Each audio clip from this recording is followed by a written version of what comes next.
Hello everyone, welcome to Sprite Story, where we talk about some of our favourite characters and how they became that way. Today we're going to be talking about our favourite pink puffball, Kirby.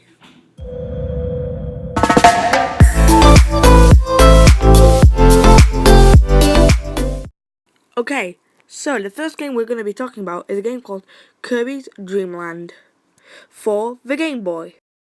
As you can tell from the box art, Kirby is white, but he's supposed to be pink. Sakurai and Miyamoto, who made Mario, had an argument about his colour. Sakurai wanted Kirby to be pink, while Miyamoto wanted him to be yellow. So he just decided to make the box art white, like he appears in the game. Oh, and what else is kind of funny about this is that Kirby's signature copy abilities do not appear in this game. It's kind of funny. The next game we're going to be talking about is Kirby's Adventure for the NES, where it has Kirby's signature copy abilities and a new enemy/mentor called Meta Knight. And if you manage to defeat him on one of the levels, he'll actually split his mask and it'll actually reveal that he is another Kirby like you.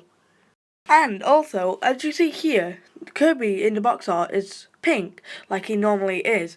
This is because Miyamoto found out that there are a lot of mascots which are yellow, like Pac-Man and like other ones as well. Next up, we have a game called Kirby's Dream Land 2 for the Game Boy. And this is a return to Kirby's roots, and he has his new abilities and he has some new characters called Animal Buddies. But they only appear in Dreamland 2 and 3. Weird, right? Well, they are referenced in other games, but they've only been playable in this one game. They would help Kirby around in land, sea, and ground gameplay. And this also has a new enemy called Dark Matter. In Dreamland 1 and Adventure, the main villain in that game is a penguin called King Dedede, with his army of Waddle Dees. But in this game, the Waddle Dees are just hanging out, just doing normal things, but still becoming enemies, and stuff like that. The next game we're going to be looking at is the sequel to this game, Kirby's Dream Land 3, for the SNES. And this game has the return of Kirby's Animal Buddies and some more. Well, one more. But this game is Kirby's first appearance on a 16-bit platform. The others were always 8-bit. This game is kind of like Kirby's Dream Land 2, but it's better, because it still has Dark Matter and some of the old abilities from that game. Next up on this long list of games, we have Kirby Superstar, which is a minigame collection with 8 games in one. Some people say this is the best Kirby game ever. Well, I don't really see it, but it is pretty fun. But I played the DS version because I never got time to play this one. I didn't really got time to play this game because I wasn't born at the time, but if I did, I'll probably say the same thing everybody else is saying. But it's technically a mini-game collection. Some are big and some are small. Like Milky Way Wishes. That's big one. And this started the weird thing what Nintendo do with their Kirby games, where they have new mini-games every time. Next up, we have Kirby's 64 and the Crystal Shard, where Kirby needed to find these crystal shards which Dark Matter defeated. And this is the first time Kirby ever had to team up with a villain, King Dedede, which is technically a semi-hero kind of. This game was the first ever game Kirby was in 3D, but he was still in a platformer, so he was still kind of 3D, still not, aka 2.5D. Next up, we have a game called Kirby and the Amazing Mirror, which has Kirby being sliced into 4 from Dark Meta Knight, which is a Meta Knight from another dimension called the Dimension Mirror, where it's an inverted version of Dreamland, and Kirby has to team up with Red Kirby, Yellow Kirby, and Green Kirby to save the day. But this game was not made by HAL, who usually make the standard Kirby games. It's made by Flagship Game. This game is like an open world 2D platformer game where Kirby and his friends can go to any level at any time, but you don't know where the levels are, you have to look at a map. The next game we're going to talk about is the very last game Flagship Games have ever made. This next game is Kirby Squeak Squad for the DS, and this game is all about Kirby's stolen cake. The person who stole Kirby's cake are the Squeak Squad, which are a group of mice who try and take other things. This game comes back to the standard levels as Kirby does, and this is the last game that Flagship Games have ever made.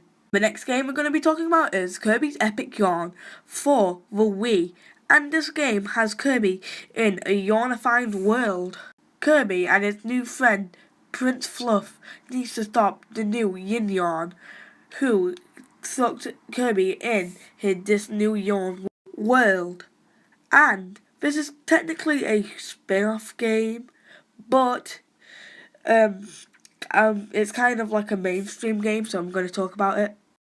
The next game we have here is Kirby's Return to Dreamland, which has Kirby with his new friends Bandana Waddle-Dee, King Dedede, and Meta Knight join as 2-player, 3-player, and 4-player characters, and Kirby has some new abilities with some new overpowered versions of already existing powers, like Sword and others as well. Here's a fun fact: the Sword ability is actually Kirby's final smash in Smash for 3DS and Wii U.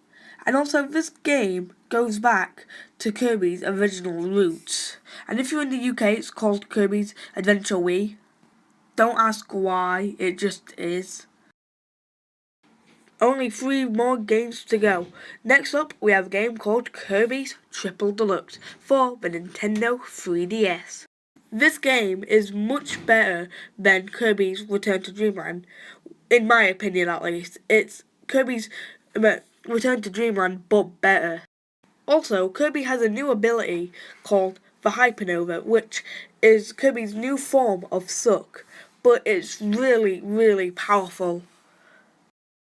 Oh, and also, this game was the very first Kirby game I ever played. That's pretty cool, in my opinion.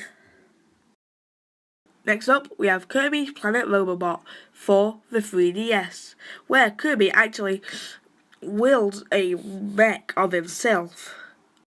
This game is a sequel of sorts to Triple Deluxe, and the story of this game is that a random spaceship comes over to Popstar, Kirby's home planet, and destroys it and makes everything roboticized. That's why Kirby has this new mech.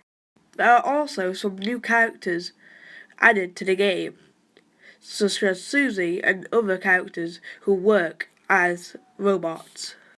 And now the final game on Kirby, which is Kirby Star Allies, which is one of the only reasons why I wanted to make this video in the first place. I am so excited for Kirby Star Allies that I've already pre-ordered the game. And also, this game has Kirby using his new abilities, and he has some new friends which he can throw some hearts at, and they will be his friend. This is based on a cancelled Kirby game for the GameCube, but there was no Kirby games for the GameCube, except from this one spin-off, so I'll be covering that on its own video. So there you guys have it. That is the sprite story of Kirby. I hope you guys did enjoy this video. Drop a like and subscribe if you want more. I'll be seeing you guys in the next sprite story. And see ya. Bye. I don't know how to do outros, so see ya.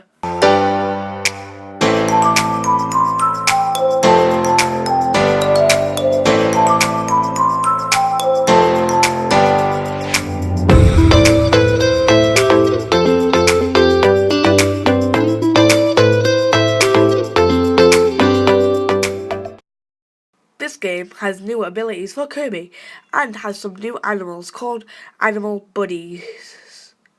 Animal buddies, yes.